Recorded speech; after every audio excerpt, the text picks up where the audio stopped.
Value is straightforward. Value is the relationship of the current price of the stock to its future earnings potential. So things can be either overvalued or undervalued.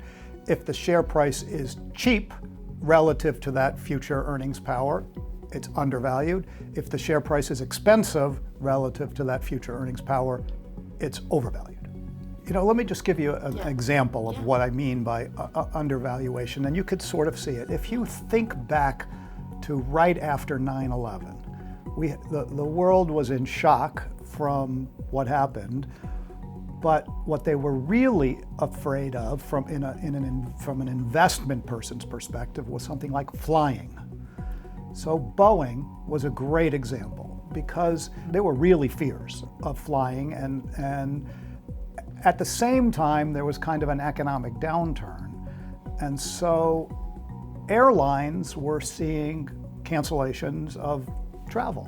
And so when they see that, they start canceling orders for new airplanes because they think they don't need as many in the future.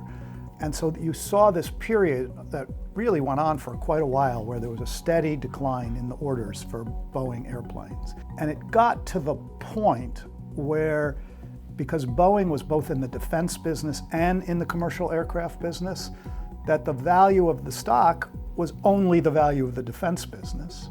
And you could almost buy the commercial aircraft business for free. And a lot of people said, well, that's okay, because nobody's ever going to fly again.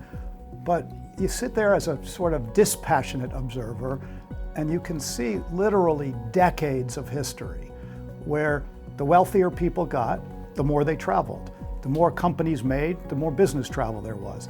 And there's ups and downs of that over time, but a very, very steady trend where you can say, you know what, it's hard to believe that this is going to be disrupted. And so Boeing stock fell during that period of time from something like the 70s to the 20s. You can see how far these things sell for.